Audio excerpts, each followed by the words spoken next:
Tolstoy's War and Peace, which is the most brilliant account of what it feels like to be in the middle of a war. It's just like I feel. I'm talking about the Russians, as the shells fall around them and they try to make stupid jokes and things. And I think it's a bit like reading this enormous, powerful, tragic novel, and you're reading it and you realize it's almost midnight. You say, well, just finish this chapter. And then you say, wow, one more chapter, I'll be over, by 2 o'clock I'll be asleep. And you read on and you read on, and before you know it, you see the crack of dawn between the curtains. Just find out what happens next. That's why I carry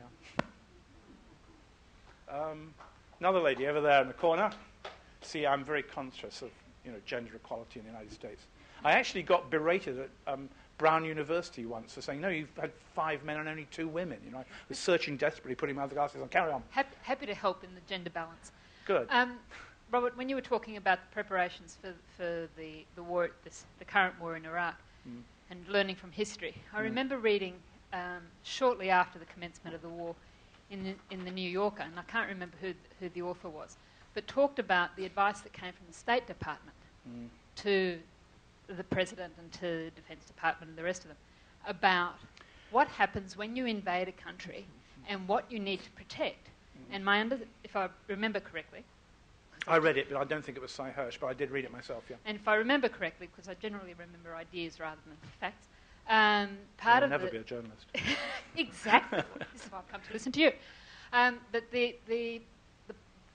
what they were getting at was that in order to safeguard the country and the culture and to have a better chance of ongoing peace after invasion, you need to protect the public institutions.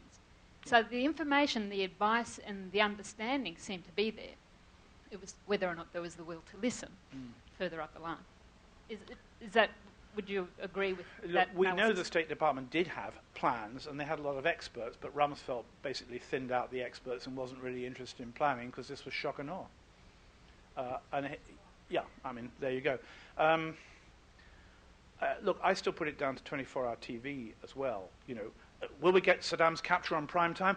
Prime Minister Blair, 10 o'clock tomorrow morning press conference. I think probably the following things should be looked at, And so it's all tomorrow morning, the next press conference, what the headline of the New York Times be like, et cetera, et cetera, et cetera. And, I was very struck by our inattention to detail prior to the war. I went not only to George Bush's September 12, 2002 General Assembly speech, I was talking at MIT and went down on February 5th, 2003 to watch Colin Powell, your Secretary of State at the time, his presentation to the Security Council. And what's very interesting is TV screens flatten reality, but when you're actually there, which is why I like to go to these things, I was only about 20 meters from him, you see things that you don't see on television. George Tenet came in and sat behind him like Ernest Borgnine. And watching, I've seen stuff happen, Ware's play about, in which he actually is in the Security Council. And the quotations I don't even remember taking down in my notebook, and they were there in the play, and they were real. But when I actually watched Colin Powell, I didn't think he was lying, but I felt overwhelmingly that he was not confident that he was telling the truth, which is not the same thing. It doesn't worry Blair. He always says, I am completely and absolutely certain I was right, which is not good enough, of course, at the end of the day.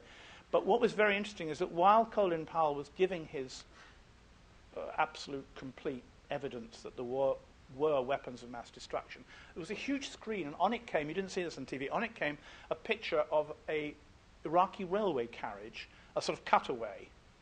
And this sort of came down from the ceiling as Colin Powell said, the Iraqis also have mobile laboratories of weapons of mass destruction. And there was this cutaway of a railway carriage, and in the middle was a man in a long white cloak holding a test tube with some smoke coming out of it. It was the boffins you see from world journalism. And I remember looking at this, and I travelled in Iraq under sanctions, which it was, of course, at this stage still. And the one thing you tried to avoid in Iraq, I didn't always, was travelling on the trains because they kept coming off the bloody railway line because sanctions were unable to maintain the railroad system, right? And I'm just giving you this as sort of another little chink of glass in the thing. And I was sure this was nonsense. They couldn't possibly have a mobile weapons lab. But you see, you didn't see that picture, and he didn't mention, I think, the railroads. Actually, when Iraq was totally occupied and the American forces had all the railroad system, I actually went to the famous green zone. It wasn't quite as green then, but it was getting to be fortified, and asked a general if he could explain to me what happened to the mobile weapons labs on the trains. And obviously this was going to come up. They'd all got their briefing pages. He said, well, sir, our suspicion is it may have gone by rail to Syria, which is a problem because there is no rail track to Syria. There is a rail track that goes to Syria through Turkey, but the Americans were checking the trains. Zero. That's the best way I can reply to your question. I know, the funniest thing of all in the Security Council, is completely not the answer to your question, was when Jack Straw, who was our own famous foreign secretary, a little tiny ex-Marxist, walked in, power was here, and way over on the other side of the Security Council came little Jack Straw in this huge wraparound power suit and sort of sniffed the air, and suddenly he caught sight of power and he ran on his little feet to have his big hug. This showed you the Anglo-American special relationship in a way I had never seen it before. You have to be on the street in the Security Council, have a look at it. The funniest thing of all was that I was going yo-yoing between America and Iraq, and somewhere across the Atlantic there must be a curtain or a glass sheet through which you fly, and when you get the other end you haven't the slightest. America is incomprehensible in the Middle East, and the Middle East is incomprehensible in America, and never the twain shall meet. Couple more at least? Yes, two more maximum, actually. No, gentleman there. Grey-haired, looking round. Yes. One nearer me first, then the one behind. And I'll keep my answers short because we're running out of time. One point of information and a question. There are actually like 300,000 American troops in Iraq, because you've got to count all the mercenaries. Contractors, I know. I was using military forces of the government. Yes, of course, the mercenaries as well. Yeah, 300,000, including many Brits. And that's a real coalition of the willing. Yeah, I'm aware of all that, of course, yes. And I think they got their manuals from the SS, the Nazi SS, everybody on the SS, special forces. Don't bring World War II into again, please. The other thing I want to know is that there's a certain amount of decadence in this elite here. Miss Condiloma Lice, the Secretary of State of this country, by the way, has said that Iran is going to sling a nuclear bomb on America or Europe. Iran is, sorry? Yeah, she says that. Okay. Does she? And, I was unaware of that, actually. And the whole establishment says that, too. Here's a country with no bomb, with no missiles. Who is she fooling?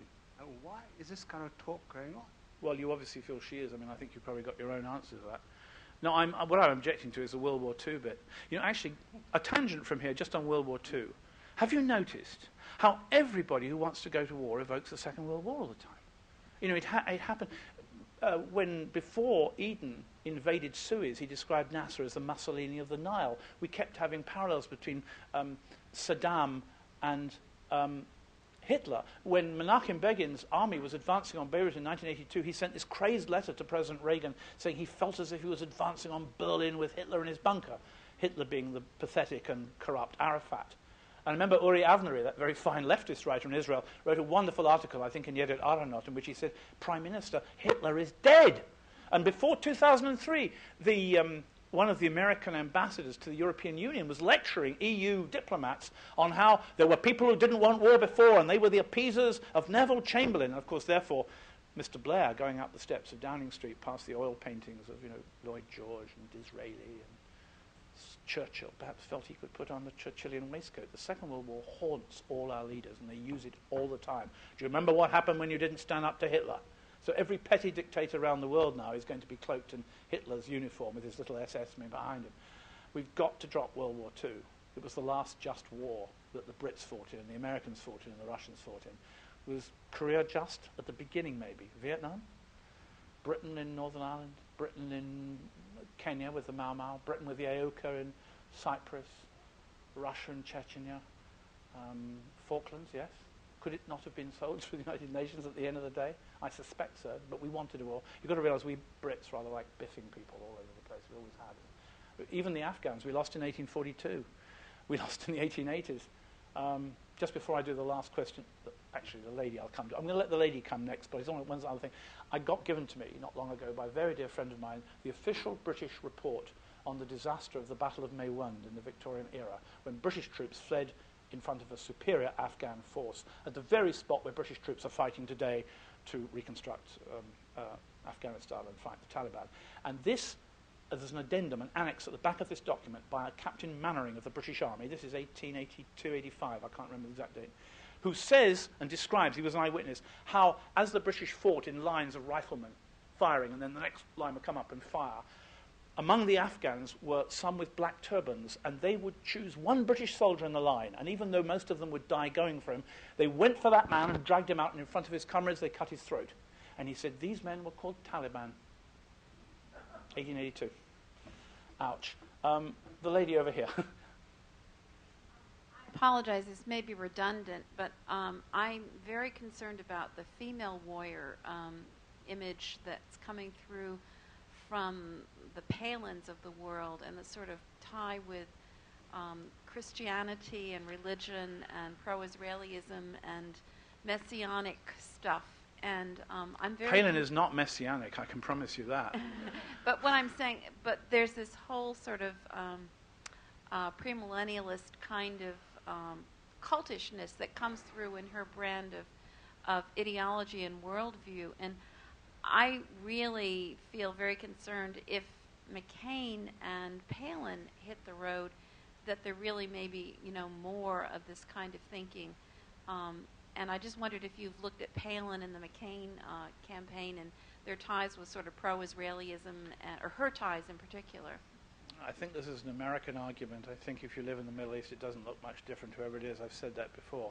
I think that any vice presidential candidate who explains that a stopover at Shannon Airport gives her experience into Irish politics. This is your problem. It's probably Mr. McCain's problem. I'm not going to get into this one. We'll just have, I think we ought to, that gentleman's been, just the last question, I'll be 5 seconds in answering it. Go ahead. Wait for the mic behind you. Mic behind you. Microphone. Oh, yeah. Thank you. Although the Caucasus is not generally considered part of the Middle East, I wonder if you would care to comment on the remark by Mr. McCain that I heard a few it. weeks ago that we are all Georgians now. Sure. And ich bin ein Berliner as well, I suppose. Look, I don't cover Georgia, and I'll be a very quick answer to you. I hate, as I said before, journalists who talk about things they don't know about. I've been to Moscow, I've been to Stalingrad, but I've never been to Georgia. Wrong person to ask. Sorry, can't help you. I think that better be it, actually.